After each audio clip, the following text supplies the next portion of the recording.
It may look like the cast of 2018's Aquaman is really swimming underwater, but in reality, the set was 100% dry. Instead of swimming, actors were strapped into tuning forks. And these tracking markers, those were for CG hair that flows with the current.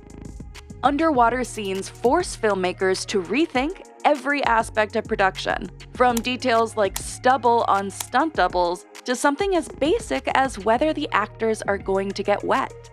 The first option for shooting underwater scenes is to film in an actual body of water. There's nothing better than the real thing, but it's no easy task. 1916's 20,000 Leagues Under the Sea was the first feature film to shoot underwater, but underwater cameras didn't even exist yet. So they had to use a series of interlocking tubes created for deep sea dives and retrofitted for underwater photography with a glass orb known as a photosphere. By the time Disney's 1954 remake of the same name came out, some technological advancements made shooting underwater much easier, but still limited. Underwater housing made cameras waterproof, and custom-made diving suits gave the actors an hour of oxygen before they had to go up for air. Today, it's even easier to shoot in open water thanks to more technological advancements, like this hidden breathing apparatus. But working in the ocean is still unpredictable. For example, in 2016's The Shallows, the water was too rough to keep this rock in place, despite it being tied down by several tons of cement. Since the sea is so unpredictable, filmmakers may opt for a different option that requires little to no water at all, a technique called dry for wet, like for 1981's For Your Eyes Only. The crew used wind machines to blow the cast's hair while running the camera at 120 frames per second to mimic the slowness of underwater movements. And to get these bubbles, they actually placed glass fish tanks in front of the camera. This water tank effect was also used in 2017's Pirates of the Caribbean Dead Men Tell No Tales to create light ripples. The crew built an overhead lighting rig and placed a bucket of water under each light. When the lights flashed on top of the water, those ripples then reflected onto the artificial ocean floor. To create swimming motions, crews often hoist actors up on wires and tuning forks. Underwater qualities can also be added with CG, which requires careful attention to detail, like hair. In Aquaman, the actors wore tracking marks on the backs of their heads. Wavy CG hair could then easily be added to Dolph Lundgren, Patrick Wilson, and Amber Heard's heads as they swam. But filmmakers can only do so much to recreate the nuances of an underwater environment. So how do they get realistic water without the burdens of an open ocean? Water tanks. Shooting in a tank adds real water to the screen while allowing for nearly complete control over the element's temperature, roughness, and clarity. But working with real water means the approach to set design has to be completely reimagined. For example, 13 Lives portrays the Tam Luang cave rescue. The real underwater caves were incredibly narrow and intricate, with 4 levels. To recreate the specific environments and water qualities, the crew built each level as a unique set in its own pool. They built the tunnels in 16-foot sections and then used a crane to lift the pieces into the empty tanks. Only after all the sets were fully built out did the tank get enclosed and filled with water. Set designers have to rethink how to build these sets. Typical materials like wood and plaster are a no-go. It doesn't survive being underwater and deteriorates extremely rapidly within a day. Production designer Molly Hughes constructed these caves out of welding wire frames that she then covered in concrete for even more control.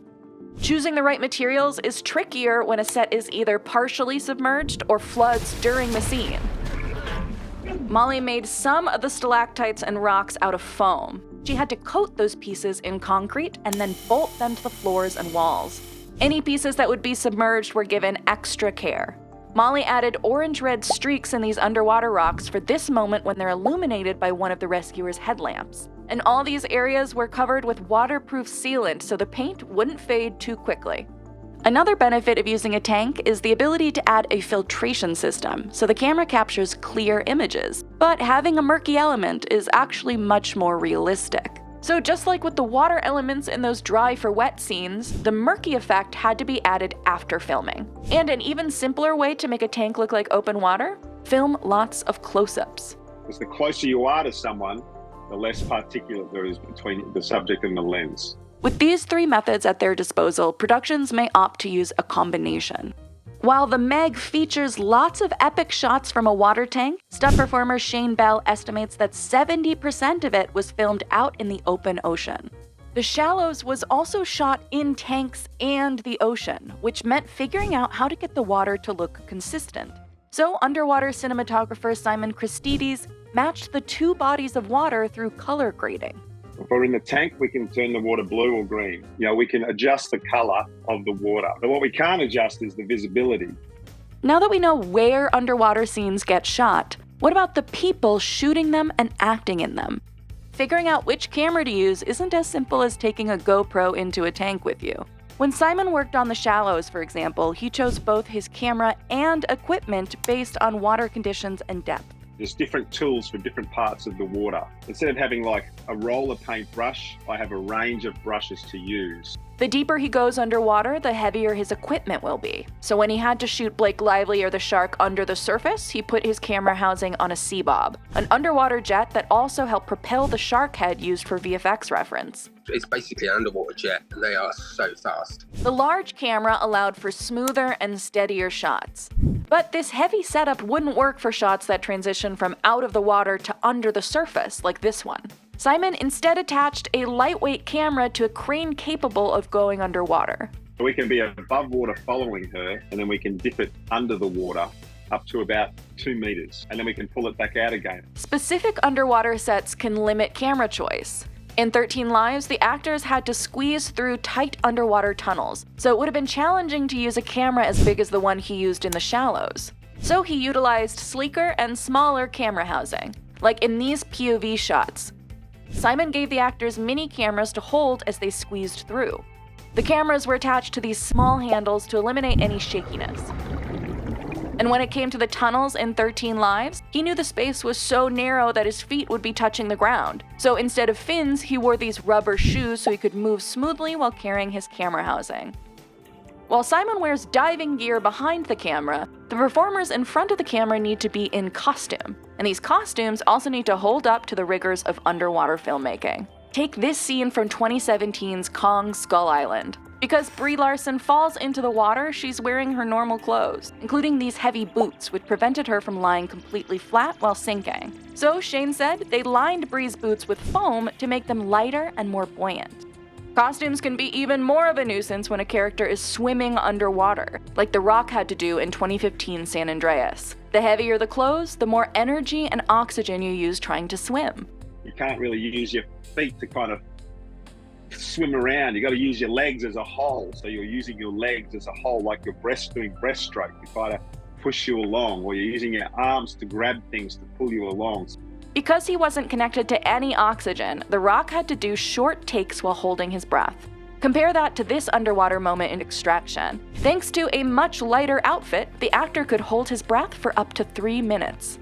Costume designers also have to keep in mind how the costumes look both in and out of the water. In 2022's Black Panther: Wakanda Forever, Lupita Nyong'o's submersible suit was made with a bioluminescent material so the colors would come across underwater. Because of that sheen, Lupita said, the costume never looked wet, meaning she could do multiple takes in the same outfit.